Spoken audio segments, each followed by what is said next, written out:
Welcome back to Grandma's Sunday Dinner Table, family. We're 5 weeks into this journey through the stories that shaped us, the tales that Grandma told while we ate her cooking and learned about life, love, and what it means to be family.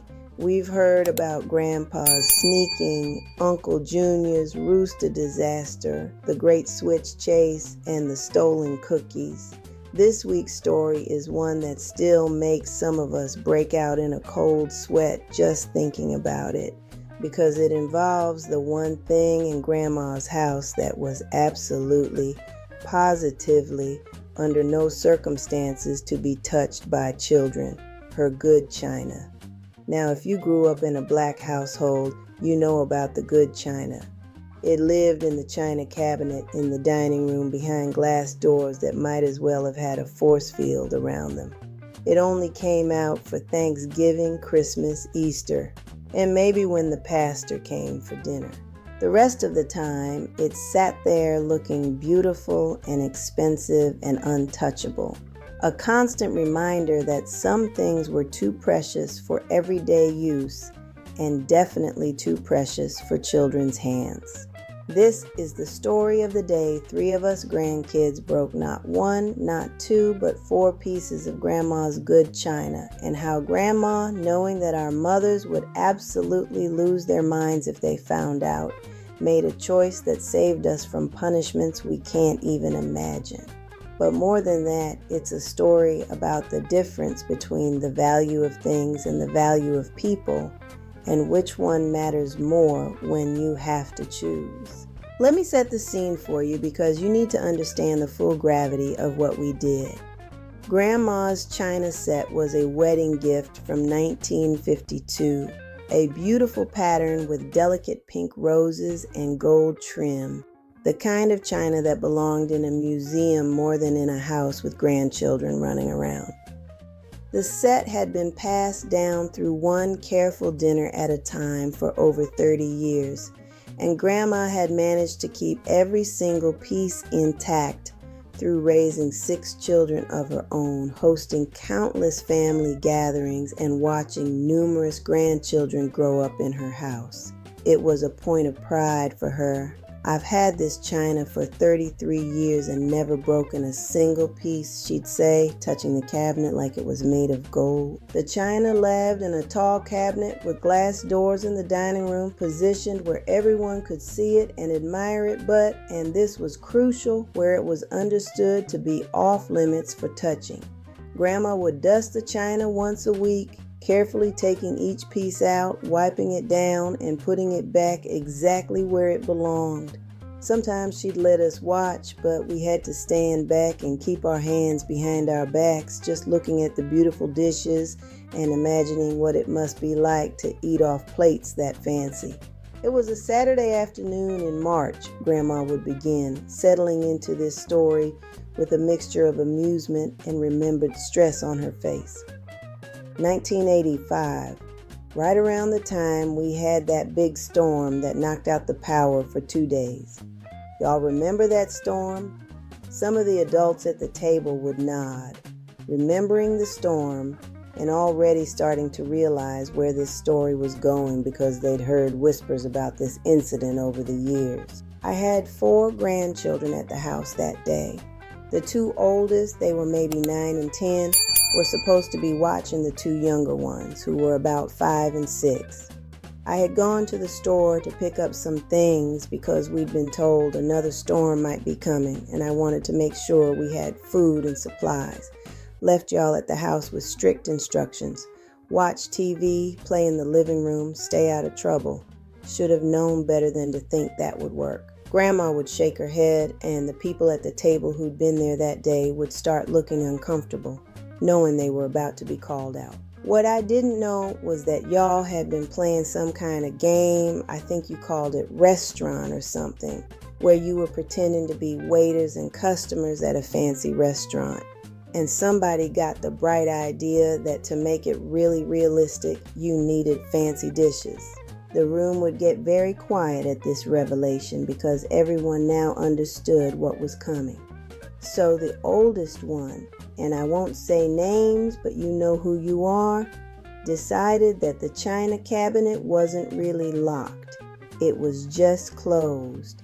And if you opened it very carefully, you could take out some of the plates to use in your game. And the younger ones, who knew they weren't supposed to touch the china, but trusted the older kids to know what was okay, went along with it. Grandma's voice would get a little harder here because even decades later, the memory of what happened next still bothered her. Y'all got 4 plates out of that cabinet. 4 of my wedding china plates with the pink roses and the gold trim, and you were carrying them into the living room to use in your game, walking very carefully because even though you were breaking the rules, you knew these plates were special and you had to be careful with them. The pause here was always painful because everyone knew that walking carefully wasn't going to be enough. And that's when my old dog Rusty, who'd been sleeping in the corner, heard something outside and jumped up barking and ran across the living room to get to the window, ran right between the legs of the child who was carrying those 4 plates. The collective wince around the table was audible because everyone could picture what happened next. All 4 plates went flying up in the air, spinning, and then down to that hardwood floor, crash, one after another. The sound of breaking china, that specific sound that every mother and grandmother knows means something valuable just got destroyed. 4 pieces of my wedding china shattered into pieces all over my living room floor. Grandma would pause here to let the horror of that moment sink in. I was pulling into the driveway right as it happened. I heard the crash from outside. And when I came through that door with my grocery bags and saw 4 children standing frozen in my living room, surrounded by broken china, with the cabinet door hanging open and guilt written all over their faces, I felt something I rarely felt, pure panic. This was interesting because Grandma rarely admitted to panic. So the fact that this situation had pushed her to that emotion showed how serious it was. Not panic about the china, though that hurt. Those plates couldn't be replaced, that pattern didn't exist anymore, and each plate represented a piece of my history. But panic because I knew that 3 of those children's mothers, my daughters, were going to find out about this, and they were going to lose their minds. This is where the story took the turn that made it special, because Grandma's concern shifted from the broken china to protecting us from our mother's reactions. Now, y'all need to understand something about my daughters, Grandma would say, looking around the table at the mothers in question if they were present. I raised them right. I taught them to respect other people's property, to be careful with valuable things, to supervise their children and make sure they behaved properly. And because of that, they took it very seriously when their children misbehaved, especially when it involved destroying someone else's property, especially when it was my property. The mothers at the table would nod, acknowledging this was true, while their children, now adults themselves, would look relieved that Grandma understood what they'd been facing. I knew that if I called their mothers right then and told them what happened, those children would be punished severely. They'd probably be forbidden from coming to my house for weeks or months. They'd definitely be punished at home. Spankings, loss of privileges, lectures about responsibility and respect. And the oldest one, who'd had the idea to take out the china, would probably catch the worst of it because they should have known better. Grandma would look at the oldest one who'd been there that day, and they'd meet her eyes with gratitude still visible decades later. So I stood there looking at these 4 terrified children and these 4 broken plates, and I made a decision. I said, y'all go to the kitchen right now and sit at that table and don't move. And while y'all were in there probably thinking you were about to die, I swept up every piece of broken china, put it in a bag, and took it out to the trash. Then I went to the china cabinet and rearranged the remaining plates so the gaps weren't as obvious. Then I went to the kitchen. The tension in the room during this part of the story was always thick because everyone was waiting to hear what Grandma said to those terrified children. I sat down at that table and I looked at those 4 scared faces and I said, "Do you understand what you did wrong?" And all 4 of you nodded so hard your heads nearly fell off. "Do you understand that those plates can never be replaced?" More nodding. "Do you understand that you broke my trust by opening that cabinet when you knew you weren't supposed to?" Tears starting to flow now. More nodding. Grandma would soften her voice here. "And then I said something that shocked all of you. I said, 'I'm not going to tell your mothers.' And 4 pairs of eyes got big as saucers because y'all couldn't believe what you were hearing." This was always the moment in the story that got the biggest reaction from people hearing it for the first time. Grandma wasn't going to tell.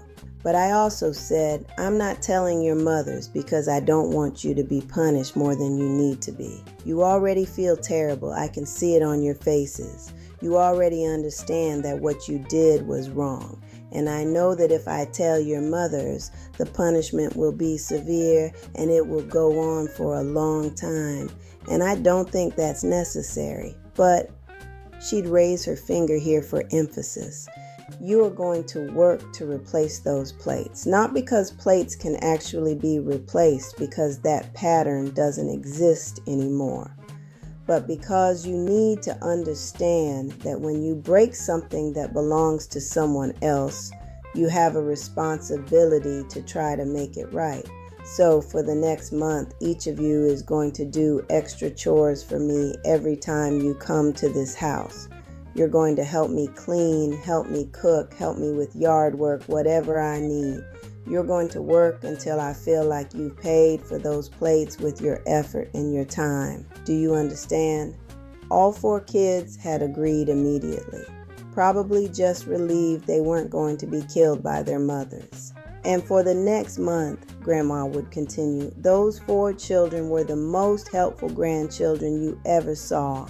They washed dishes without being asked, swept floors, pulled weeds, folded laundry, helped me cook. Anything I needed, they jumped to do it. And more importantly, they never went near that china cabinet again.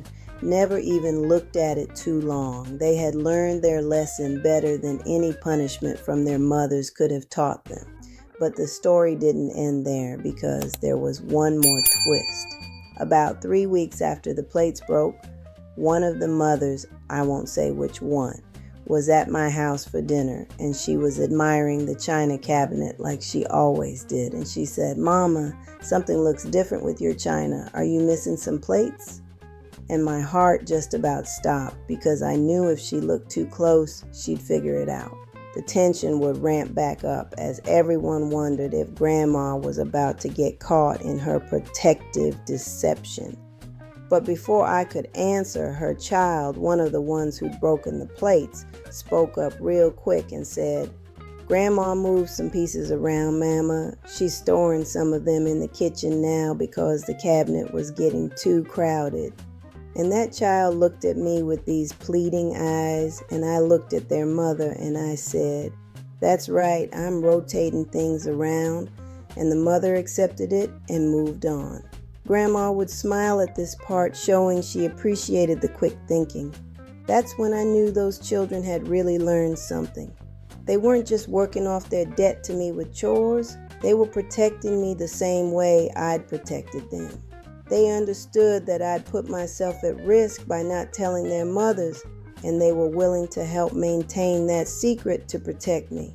This was the deeper lesson in the story, the reciprocity of protection, the way family looks out for each other, the bond that forms when people share secrets and burdens. Those 4 plates never got replaced, obviously. To this day, I'm missing 4 dinner plates from that set. But you know what? I don't regret the choice I made. Those children learned about responsibility, about making things right, about the value of trust and protection. And I learned something too, that things, even precious things like my wedding china, are just things. They can be broken. But children's spirits can also be broken. and that's much harder to fix than broken plates. She'd look around the table, making sure everyone understood this crucial point. If I had told their mothers, would it have been justified? Absolutely. Those children deserved to be punished for going into something they knew was off limits and for being careless with something valuable. But would the punishment have been proportional to the crime? I don't think so. Their mothers were stressed, working hard, dealing with their own lives, and they would have come down on those children like a ton of bricks. Not because they were cruel, but because they would have been embarrassed and angry that their children had destroyed their mother's precious china. This acknowledgement of her daughter's position showed Grandma's fairness and understanding. So I made a choice to be the buffer between those children and the full force of their mother's anger. I absorbed that loss, both the monetary value of the china and the emotional value of having an intact set, because I decided that protecting those children from disproportionate punishment was more important than getting justice for broken dishes. Grandma would soften even more here, getting to the heart of what she wanted to teach. And here's what I want y'all to understand, especially those of you who have children now. Sometimes as parents or grandparents, we have to decide what matters more, being right or being merciful, justice or grace, punishment or teaching. Those 4 children who broke my china, they grew up to be responsible adults who take care of their things and respect other people's property. They learned the lesson I wanted them to learn, not through harsh punishment, but through reasonable consequences and grace. She'd pause to take a sip of her tea. But they also learned something else. They learned that family protects family, that when someone in the family messes up, you don't always throw them to the wolves. Sometimes you shield them, you help them make it right quietly. You give them a chance to learn and grow without destroying them in the process. And that lesson about protection and grace, they've carried that into their own families. The way they treat their own children when they mess up. One of the kids who'd been there that day, now a parent themselves, would usually speak up at this point and say something like, "Grandma, I think about that day every time one of my kids breaks something valuable. I remember how you could have destroyed us, but you chose to teach us instead, and I tried to do the same with my own children." And Grandma would smile and nod, satisfied that the lesson had taken root and was being passed down to the next generation. "The china set is still in my cabinet," Grandma would conclude, "missing 4 plates. And every time I look at it, I don't think about the loss. I think about the 4 children I protected that day, and the choice I made to value them more than I valued those plates. And I'd make the same choice again in a heartbeat." This story resonated with everyone around the table because it touched on something universal, the tension between justice and mercy, between protecting valuable things and protecting valuable people, between demanding perfect behavior from children and understanding that children make mistakes and need grace to learn from them. For those of us who'd been there that day, the story was a reminder of how much Grandma had sacrificed for us. Not just the china, but the risk of lying to her own daughters, the work of having us do extra chores for a month, the emotional burden of carrying that secret. She'd taken all of that on herself because she loved us and wanted to protect us. For those who hadn't been there, the story was a lesson about priorities, about knowing when to fight for something and when to let it go, about understanding that relationships are more valuable than possessions, about choosing grace over judgment when grace will teach better lessons than punishment. And for the parents at the table, it was a reminder that sometimes our initial angry reaction to our children's mistakes isn't the right reaction, that sometimes we need to step back, breathe, and ask ourselves what we're trying to accomplish. Do we want to punish or teach? Do we want revenge or restoration? Do we want to be right, or do we want our children to learn and grow? The broken china became a metaphor in our family for mistakes that can't be completely undone but can be learned from and moved past. When someone messed up, we'd sometimes reference grandma's plates as a way of saying this is bad, but it's not the end of the world and we'll get through it together. And every time we gathered for a holiday meal and grandma brought out that incomplete china set, we'd remember the day 4 plates broke and a grandmother chose people over things, grace over judgment, teaching over punishing. We'd remember that love sometimes means absorbing losses to protect the people you love, that family means covering for each other when covering is needed, and that things, even precious, irreplaceable things, are never as valuable as the people who use them.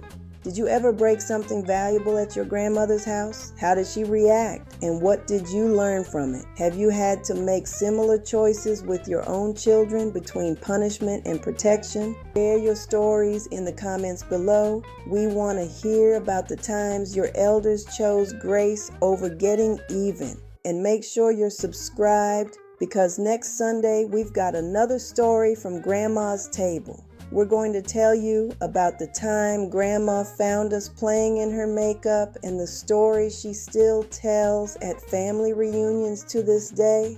Trust us, it's one you'll want to hear. Hit that subscribe button and we'll see you next Sunday at Grandma's table.